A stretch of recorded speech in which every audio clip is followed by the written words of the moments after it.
Ich verstehe dich, wirklich. Du schaltest die Nachrichten an, du liest die Zeitungen und du siehst deine eigenen Politiker. Zögerlich, farblos, gefangen in endlosen Debatten und Kompromissen, gelähmt von der Angst, eine klare Entscheidung zu treffen. Du hörst von Vorschriften, von Ideologien, von einer Zukunft, die sich kompliziert und fremd anfühlt.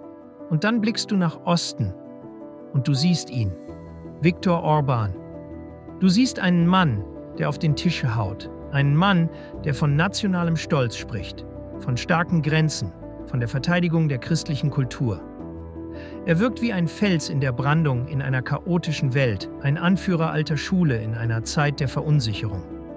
Er ist der Anführer, den sich viele insgeheim wünschen. Einer, der sagt, wo es lang geht, der verspricht, sein Volk zu schützen und Ordnung zu schaffen. Die Geschichte, die über Ungarn erzählt wird, ist eine verführerische Melodie, die direkt auf die wunden Punkte unserer westlichen Seele zielt.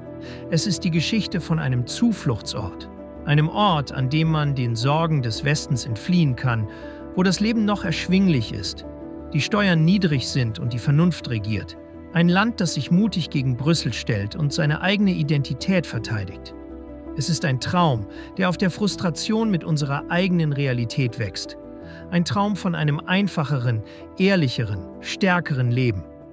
Aber was, wenn ich dir sage, dass dieser Traum Augenwischerei ist? Eine potemkinsche Fassade, hinter der eine Realität bröckelt, die dir die Online-Propheten niemals zeigen werden?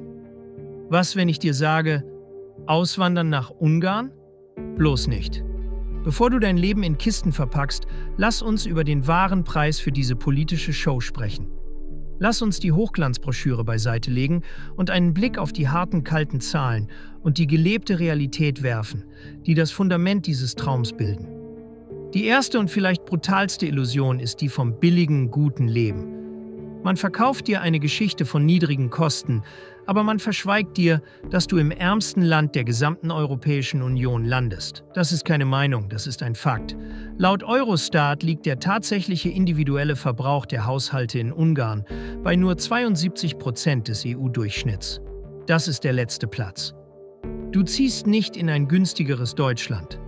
Du ziehst in eine Volkswirtschaft mit dem niedrigsten Lebensstandard der EU. Dieser Traum wurde von einer Inflationswelle erschüttert, die mit 25% in der Spitze die höchste in der EU war und die Reallöhne ins Bodenlose stürzen ließ. Du zahlst europäische Preise für viele Waren, aber mit einem Bruchteil des europäischen Einkommens. Und der Traum vom erschwinglichen Haus? Stell dir Budapest vor, eine wunderschöne Stadt, keine Frage. Aber diese Schönheit hat einen Preis, den sich kaum noch jemand leisten kann. Die Wohnungspreise in der Hauptstadt sind zwischen 2010 und 2024 um sage und schreibe 234% gestiegen. Ein Anstieg, der die Einkommen weit hinter sich gelassen hat. Das Ergebnis ist eine schwere Wohnungskrise. Während du also von deinem Bauernhaus am Plattensee träumst, fliehen Hunderttausende der klügsten und besten jungen Ungarn aus ihrem eigenen Land nach Deutschland, nach Österreich, nach Großbritannien, weil sie dort eine Zukunft sehen, die es in ihrer Heimat nicht mehr gibt. Das Land blutet seine eigene Zukunft aus. Du kommst in ein Land, das die intelligentesten Köpfe gerade verlassen. Aber der wahre Preis, den du zahlst, ist unsichtbar, bis du ihn am eigenen Leib spürst. Er zeigt sich in den Momenten, in denen du verletzlich bist. Stell dir vor, du hast eines Nachts starke Schmerzen in der Brust. Du rufst den Notarzt. Du landest in einem staatlichen Krankenhaus. Die Wände sind rissig, der Putz bröckelt. Es riecht nach Desinfektionsmittel und Verzweiflung. Eine überarbeitete Krankenschwester eilt vorbei. Es gibt zu wenige von ihnen, genau wie von den Ärzten, die zu Tausenden das Land verlassen haben, um im Westen zu arbeiten. Du wartest stundenlang und du spürst diese stille, unausgesprochene Erwartung im Raum. Das System des Hala-Pens, des Dankesgeldes, das zwar offiziell verboten ist, aber dessen Geist in einem unterfinanzierten System weiterlebt. Plötzlich ist dir der Preis für eine private Behandlung, die deine Ersparnisse auffressen würde, schmerzlich bewusst. In diesem Moment, in der Angst um deine Gesundheit, verstehst du, die Freiheit von hohen deutschen Krankenkassenbeiträgen hat einen verdammt hohen Preis. Dieser Preis wird auch in Lebensjahren gemessen. Die Lebenserwartung in Ungarn gehört zu den niedrigsten in der EU. Ungefähr 75 Jahre im Vergleich zum EU-Durchschnitt von 81. Und wenn du Kinder hast, erlebst du ein ähnliches Erwachen im Bildungssystem. Du siehst eine Schule, die unterfinanziert ist. Du sprichst mit Lehrern, die zu den am schlechtesten bezahlten in der gesamten EU gehören, deren Leidenschaft und Engagement von einem zentralisierten ideologischen Lehrplan erstickt wird. Du siehst deine Kinder mit Büchern lernen, die veraltet sind. In einem System, das auf stures Auswendiglernen statt auf kritisches Denken setzt. Du fragst dich, ob sie hier wirklich auf eine globale, vernetzte Zukunft vorbereitet werden oder ob sie zu Statisten in einem nationalen Theater erzogen werden, dessen beste Tage längst vorbei sind. Und warum ist das so? Das führt uns direkt zum Herzen des Systems, zum Preis der Ordnung, Korruption. Die politische Stabilität, die du von außen bewunderst, hat eine dunkle Kehrseite. Laut dem Korruptionswahrnehmungsindex von Transparency International ist Ungarn das korrupteste Land der EU. Es ist kein Geheimnis. Es ist ein System des Crony Capitalism, der Vetternwirtschaft, bei dem Milliarden an EU-Geldern, dein Steuergeld, in den Taschen von Orbáns Verbündeten verschwinden. Das beste Beispiel ist die fast schon mythische Geschichte von Lorink Mészáros, einem Jugendfreund von Orbán.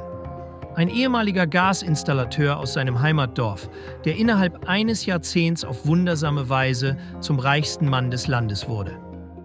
Schlüsselindustrien, Bau, Energie, Medien werden von einer kleinen Clique kontrolliert. Das ist die Ordnung, von der wir sprechen. Eine Ordnung, in der nicht Leistung, sondern Loyalität entscheidet. Diese Ordnung hat auch die Freiheit erstickt.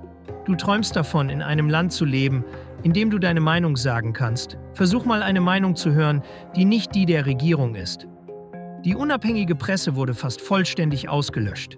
Die meisten Fernsehsender, Radiostationen und Regionalzeitungen sind in der Hand von regierungsnahen Oligarchen. Auf dem Index der Pressefreiheit von Reporter ohne Grenzen rangiert Ungarn auf einem beschämenden Platz. Kritische Stimmen werden systematisch zum Schweigen gebracht.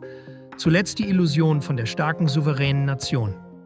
Orbáns angebliche Stärke auf der Weltbühne ist in Wahrheit eine selbstverschuldete Isolation. Die enge Anlehnung an Moskau und die fortgesetzte Abhängigkeit von russischem Öl und Gas haben Ungarn zu einem unzuverlässigen Partner innerhalb der NATO und der EU gemacht.